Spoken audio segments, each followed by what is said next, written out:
How's it going, everybody? It's your boy Wetship coming back to you with the correct opinion. Today we're going to be going over the UFC 324 card.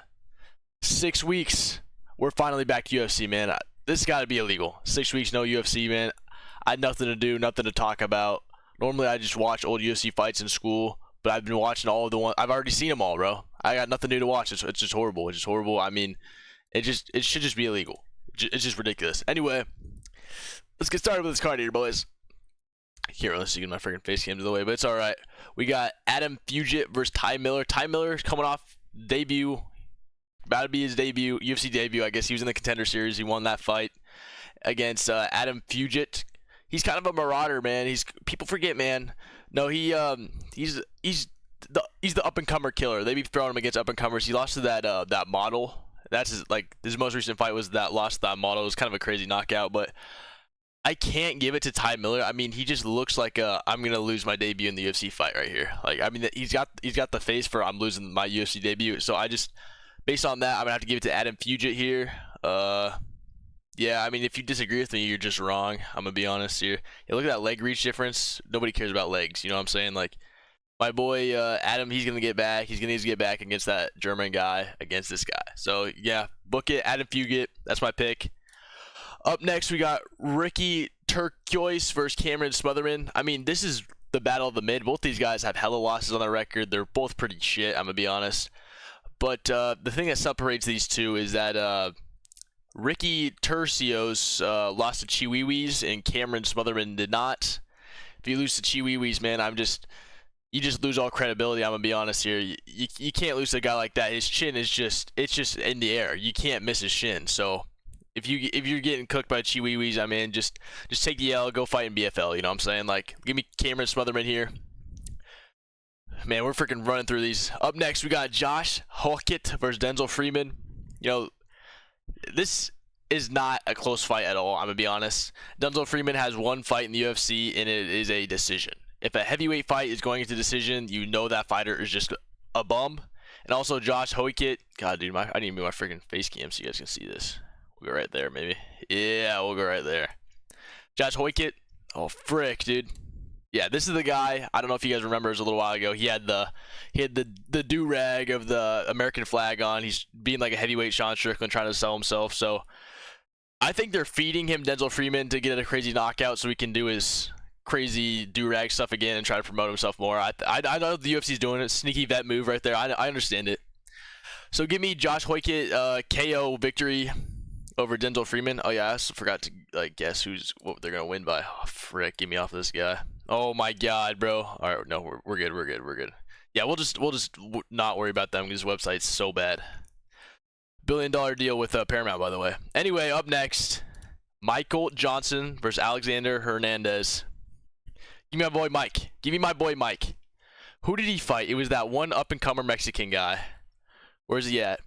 I called this, man. This guy was on a tear. Michael Johnson was like a freaking plus 800 underdog there. It was crazy. Speaking of dog's getting up right there. Like a plus 800 underdog. It was crazy. And I bet on my boy Mike. I knew Mike still had it in the tank, and what do you know? He won. It's not going to be any different here. Mike's getting the dub. Nobody even knows who Alexander Hernandez is, bro. Nobody's even heard of that guy. I have heard of that guy, but I'm going to act like I haven't. Nobody with this pointy of a nipple is beating Michael Johnson. I'm going to just say that. Michael Johnson almost slept Gaethje. People forget, man. Yeah, so Michael Johnson almost slept Gaethje. Gaethje's fighting for the title on the same card. Like, give me Mike. Give me Mike. Mike's got it. I'm thinking he might retire after this fight. Buddy is like 80. But, you know, shout out Mike. He's got it. Alex Hernandez is going to lose. Anyway, up next, battle for the UFC contract right here. We got Alex Perez. You know, he has, I think, 2 wins in the UFC. The rest of his fights are losses. And then Charles, I beat Joshua Van that one time, Johnson. You know, it's the battle of whoever wins this fight is getting a UFC contract. Unless it's a decision, then they're both not getting his UFC contract. Actually, they might keep Charles Johnson just because he beat Joshua Van. Yeah, so if it's like a split decision, maybe they cut him, but he did beat Joshua Van, so they'll probably keep him on there. Anyway, but if he loses, he's not getting it. He's not re-signing. Neither is Alex Perez. These guys are both washed. Battle for the UFC contract. We're going Alex Perez, his record. I gotta show you guys his record because this is ridiculous. You're gonna be like, how's this guy even still in the UFC? But like, look at this. So we got, I mean, Tatsuro Taira. That's not a bad loss. That guy's a demon. That guy's good. That Tatsuro Taira is really good. But I mean, loss. He lost to Mokaev. I mean, also not a bad loss. Pantoja's not a bad loss. Figgy's not a bad loss. But I mean, it's just like, these aren't bad losses, but it's, what is it, 1, 2, 3, 4, 5, 6 in a row, 6 losses in a row. Then we had to win against for Maiga, and then apparently the winner of this match is lost to the Void. It was a submission win first round. It was lost. I'm assuming it's Perez, but it's just lost to the Void. I mean, he hasn't beat nobody, and he's just losing, just a lot. I mean, like I said, Tatsuro Taira's not a bad loss. Mokaev's not a bad loss. Pantoja's not a bad loss. But, like, still, come on, bro. What are we doing here? I don't know how he's still in the UFC. Give me Charles Johnson. Give me Charles Johnson by decision. Charles Johnson by decision. There ain't going to be a knockout. All right. Up next, we got Krylov versus this guy. This looks like Russian Joe Pyfer. Lithuanian Joe Pyfer, my bad. Don't need to be regionist there. Give me Krylov on this. He's just Krylov, you know. It's Krylov. He's not letting this. Oh, no. I'm switching it up. I can't root for a Russian. Give me. Oh my God, dude. This website is so ass. Oh, we're getting spoiled. Close your eyes. Give me Bukasas. This guy looks like someone who would knock out Krylov. I mean, like I said, I like to switch my predictions a lot when they're walking out because you can tell a lot who's going to win just by like how they walk out, you know? That's how I knew Michael Johnson was going to beat that Mexican guy, because his walkout was just like, Mike was not losing that fight. But I'm switching my thing based on this fighter profile here. I'm going Bukazas. Krylov, I might switch to it. You know, I might write it down. You'll see in the reaction video if I switch it or not. But yeah, you know, it's whatever. Up next, Atopia Gutierrez versus Andrei Poliev. So we got that one guy in the flyweight division that just lost, that Australian guy, versus the big version of him versus Gutierrez, who is literally knocking out everybody. I'm surprised they even got this fight lined up, because this is just a pure ball of muscle, as Joe Rogan likes to say. Pure ball of muscle just pulsing everywhere. Yeah, give me Gutierrez here. Give me Gutierrez here. I'm going for the Paris. I think he's from Cameroon, but it's the same place, you know. It's like Paris, but in Africa. Yeah, this guy is an absolute monster. He's a monster. My only issue is he's a monster on the feet, nothing else. I think that's why they put him against a Russian. We could see a very, very, very boring win by Poliev here, but I don't even want that to enter my mind. So we're just going Gutierrez by crazy knockout. It's gonna be on Instagram. It's gonna be all over Instagram. You're just waiting for it. Yeah, give me Gutierrez by crazy knockout. I don't even want this decision win to enter my mind, so I'm not even gonna think of it as an option. Anyway, up next, Umar Nurmagomedov versus Figgy. Damn, bro, those odds are crazy. I think Umar's gonna win, but like throw like $10 up on Figgy just in case, because that's like crazy payout. Oh my God, minus 1400 is crazy. Yeah, I'm gonna be honest. 1400 is crazy. It's Figueiredo, bro. Come on now, give him some slack. Cut him some slack. It's Figgy. But yeah, we got Umar versus Figueiredo. Give me Umar. Umar's just overall better. I mean, that Mario Batista fight is questionable. It's a little thing, but I mean, he did hold his own against Marab. Figgy, he's a vet. He's really good, but he's just coming off I guess he did win. I just remember him fighting Corey Sandhagen and losing. That's all I remember about him. I'm just kidding. He was really good. He was really good for a long time. He's past his prime though. Back when he was a flyweight, he was really good. But you know, all unks move up weight classes like Max Holloway and start losing. But I mean, Holloway's kind of locking in, so maybe not. Give me Umar decision. Actually, I can see a sneaky submission here. I can see a sneaky submission by Umar. Figgy does have good grappling though, but give me a sneaky submission by Umar, most likely decision though.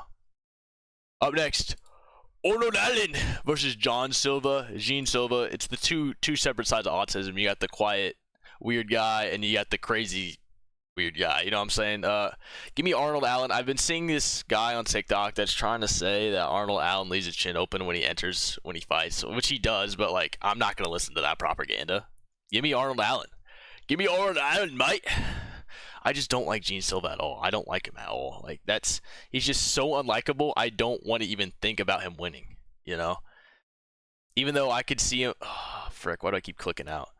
I could see him hitting because Arnold Allen really loves to leave his chin out in the air, and he hits hard. I could see him smoking him. You know, he was wobbling Diego Lopez. So, and I don't think Arnold Allen's got that type of chin, but you know, maybe we do. We got a sneaky English boy here locking in. Damn, that leg reach is crazy. Yeah, I mean, and John Silva's coming off a knockout loss, like a crazy knockout loss. I could see Arnold Allen pulling a sneaky vet move here and getting him. But yeah, Arnold Allen hasn't fought in like, what, 2 years? It's been a minute. So hopefully he rubs the dust off and he can lock in. I'm thinking, just because Arnold Allen hasn't fought in a minute, I think it's going to be a decision. I'm going decision. Unless John Silva cracks him on the chin, but like I said, the last fight, I don't even want that to enter my mind. You know what I'm saying? All right, up next, after the bathroom break, we have Derek Lewis versus Waldo Cortez Acosta. You know, this is one of these things where it's just like they're setting up Derek Lewis. They're feeding the beast right here. They're feeding the beast, but they want to make it like close enough where it's not like, oh, they're just feeding Derek Lewis. But we all know they're feeding Derek Lewis, Waldo Cortez Acosta. You know, does anyone really think the man from the Dominican Republic is gonna beat the Black Beast? No, you can't be serious, man. This is Derek Lewis we're talking about, buddy. And I've heard rumors on TikTok that he's gonna rip full hog once he wins. There's rumors. They said Cheeks was enough. There's rumors full hog is coming out after he wins, so be on the lookout for that. I know I'll be looking. Oh, they got Cortez Acosta on the favorite. Remember what happened last time as a favorite? Not Tetsuro Tyro, but it's that Tyrex guy that's like had that crazy knockout. What's his name? Tyrex. Taxera. Yeah. That I remember what happened last time. Derek Lewis was an underdog. All right, give me Derek. Give me my boy Derek. Cortez Acosta is pretty damn good though. He's. I'm not gonna act like he's not good. He's a really good fighter, but my boy Derek's got it. For the first Paramount card, Derek's coming out. Boom! Give me Derek Lewis by fake injury KO. Give me Derek Lewis fake injury KO. I can see Cortez maybe getting Derek Lewis against the cage. Derek's getting a little tired, and he rips a knee right up the groin, gets him right in the nuts, gets his time out, and comes back and just sleeps him. Give me Derek Lewis by fake injury or real nut tap to get time. Up next, Sean O'Malley, man. Sean O'Malley versus Song Yadong. I'm damn, bro, that was crazy. Give me Sean O'Malley. And I almost want to say Song Yadong because like I feel like too much of a casual saying Sean O'Malley. You know, you know what I'm saying? Like I feel like too much of a normie to say Sean O'Malley. Song Yadong's good, but he's not Sean O'Malley good. You know what I mean? Like this guy knocked out Aljamain Sterling. Aljamain, he was talks of the greatest the bantamweight goat switches around a lot, by the way, but this was Aljamain Sterling. We're talking about like talks about greatest bantamweight of all time here, and O'Malley slept him in two. You know what I mean? Like I don't know who Yadong is, but he ain't songing Sean O'Malley. You know what I mean? Like he's from China. We know what happens to Chinese fighters. Freaking what's that guy's name? The blockhead that lost to the funny guy from Brazil. Yeah, that guy. That's what happened the last time a blockhead from China tried to fight in our sport. Get your communist bastards out of our damn sport, buddy. Give me O'Malley. Give me O'Malley. The main event of the evening, what everybody stepped on this video to see. If you guys have seen the other videos on my channel, you know how I feel about Paddy Pimblett and Justin Gaethje. Scousers don't get knocked out. All right, bud. Well, you never fought Justin Gaethje. Maybe when you're fighting frickin' 40-year-old Tony Ferguson and 80-year-old Michael Chandler, who's literally only in the UFC to try to fight McGregor. Maybe when you're fighting absolute cans. Maybe then you don't get knocked out.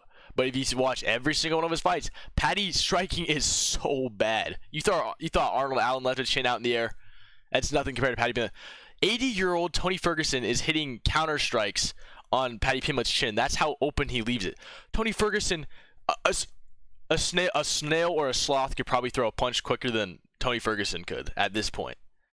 There's nothing but mush in that brain because Justin Gaethje did it to him. The reason Paddy Pimblett was able to get that easy win of Tony Ferguson is because of Justin Gaethje.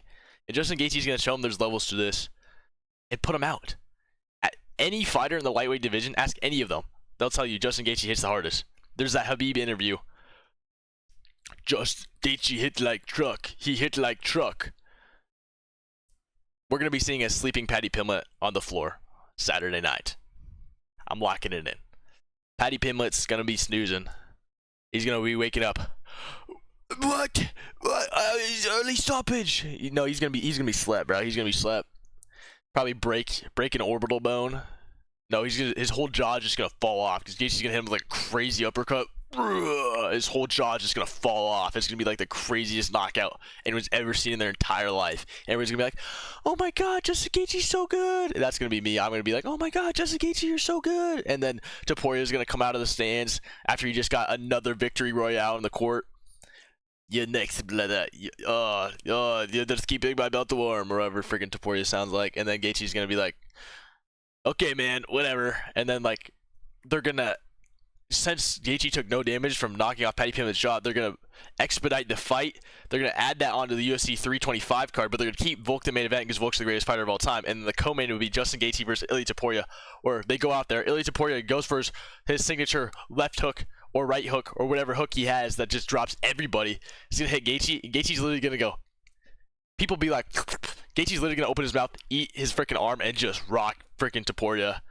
It's going to be the undisputed champion. The greatest featherweight, no, not the greatest featherweight, not the greatest lightweight. He's going to be the greatest champion of all time, besides Volk, and he's going to retire right there, and it's going to be happily ever after, you know. That's what's going to happen in the card. Shout out Bo Nix. RIP your ankle, bro. Someone gets me in contact with Bo Nix, let him know he can have my ankle. I need him in the playoffs, please. Please. All right, make sure you put your house on these picks. They're going to hit. I know what I'm talking about. Yeah, that's about it. See ya.